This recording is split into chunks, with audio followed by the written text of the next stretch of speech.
America इराणमधील युद्धजन्य परिस्थितीमुळे देशातील अनेक शहरांमध्ये गॅस तुटवड्याची परिस्थिती निर्माण झालेली आहे आणि ही गंभीर परिस्थिती पाहता कोल्हापूर जिल्हा प्रशासनानं व्यावसायिक गॅस जे आहेत त्याची विक्री पूर्णपणे बंद केलेली आहे आणि त्याचा पहिला फटका जो आहे तो छोट्या व्यावसायिकांना बसताना बघायला मिळतोय। खरं तर अंबाबाई मंदिर असेल, त्याचबरोबर मध्यवर्ती बस स्थानक असेल, या ठिकाणी मोठ्या प्रमाणावर हातगाडी चालक आहेत ज्यांचा कुटुंब या सगळ्या हातगाडींवर अवलंबून आहे। मात्र आता या सगळ्या व्यावसायिकांना, छोट्या व्यावसायिकांना सिलेंडर आहेत ते आता मिळणार नाही आहेत आणि त्यामुळे आता जितका त्यांच्याकडे साठा आहे तो संपेपर्यंतच त्यांना व्यवसाय आहे तो करता येणार आहे आणि त्यामुळे एकूणच या सगळ्या छोट्या व्यावसायिकांच्या उदरनिर्वाहाचा प्रश्न एका अर्थानं उभा राहिला असं म्हणावं लागेल। आपल्यासोबत इथले छोटे व्यावसायिक आहेत, काय सांगाल, काय नेमकी परिस्थिती आहे? गॅस मिळतोय का?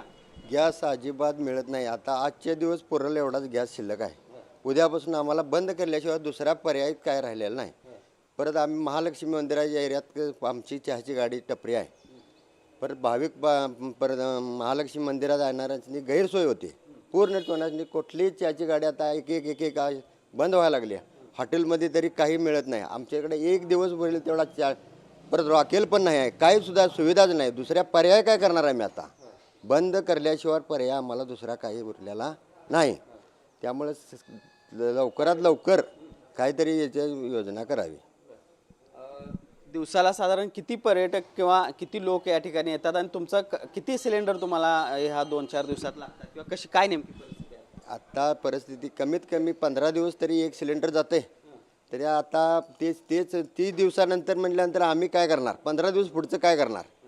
आता आज संपलं की परत 1 महिना 30 दिवस त्यांनी मुदत दिल्या की 30 दिवसाच्या अगोदर नंबर जोपर्यंत बुकिंग करत तोपर्यंत तुम्हाला सिलेंडर मिळणार नाही। पर केवायसी ते सगळं आम्ही आमचं ओके असल्यामुळं तरीसुद्धा 30 दिवस काय, बाकीचं 15 दिवस काय करणार आम्ही? असा विषय आहे मोठा। पण आता जिल्हा प्रशासनानं व्यावसायिक गॅस जे आहे ते पूर्णपणे त्याची विक्री थांबवलेली आहे, पुरवठा करायचा नाही असं सांगितलेलं आहे। काय परिणाम होणार आहे कुटुंबावर किंवा एकूणच तुमच्या? जो आता आपण पूर्ण ती व्यवसाय गॅस पूर्ण बंद केला आहे। परत आता आम्हाला दुसरा घरगुती गॅसला अलाउड नाही आहे। आम्हाला त्याची म्हणजे परमिशन नाही त्यासनी, कारण का वारंवार अधिकारी येतात गाडीत चेक करायला की कुठला सिलेंडर लावला आहे तुम्ही, कमर्शियल असल्यानंतर काहीच बोलत। आता तेच त्यांनी बंद केल्यानंतर आम्ही दुसरा व्यवसाय करणार कशावर? आमचा जो कुटुंब आहे चालणार कशावर? दुसरे देखील काही छोटे हातगाडी चालक आहेत जे या सगळ्या अंबाबाई मंदिर परिसरामध्ये कांदे पोहे असतील किंवा उपीट विक्रीचा व्यवसाय करतात। मामा, काय सांगाल, काय नेमकी परिस्थिती आहे आता? साहेब, आता 4 दिवस झालं आता एक गॅस चालू आहे। आता आज शेवटचा गॅस आमचा संपलेला आहे। बाहेर ती माणसं भरपूर नाश्ता, माझ्याकडे उपीट कांदा पोहे भरपूर मी 3-4 आयटम करतोय। सगळे भरपूर रकमाड असते, पण आता काय उद्यापासून मला काही नाही। आता आम्ही त्याच्यावर सगळं आमचं जेवण चाललेलं आहे। आमचं गॅस मिळाला, राखेला पण मिळत नाही, राखेला म्हटलं तर त्यामुळे सगळं अवघड झालेलं परिस्थिती आहे। तर सरकार गाडी बंद ठेवायची ठेवा मार्ग नाही आता आम्हाला, दुसरं काही नाही करता येत नाही, काहीच करू शकत नाही आम्ही गॅसशिवाय। आता शासनाने लवकर मिटवून घेतलं तर आमचे चांगलं काही उपयोग होणार नाही। आमचं देवळासमोर गाडी असल्यामुळे आम्हाला गिराक पर्यटक भरपूर आहे। नाश्ता सकाळी मी 7 ते दुपारी 11 नाश्ता मला फुल असतो, पण आता आजच्या दिवसावाटा आमचा गॅस आहे। पहिला पण कशा पद्धतीनं कोल्हापुरातील अंबाबाई मंदिर परिसर असेल, त्याचबरोबर मध्यवर्ती बस स्थानक परिसर असेल, इथल्या छोट्या व्यावसायिकांची ही परिस्थिती आहे।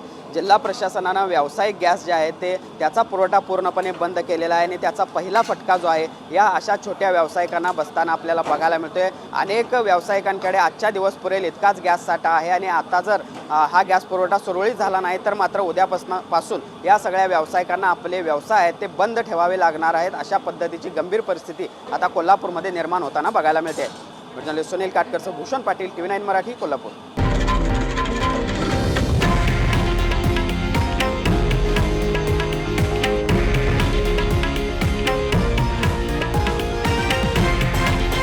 हे आहे देशातील नंबर 1 न्यूज नेटवर्क आणि आपण पाहत आहात TV9 मराठी, एकमेव।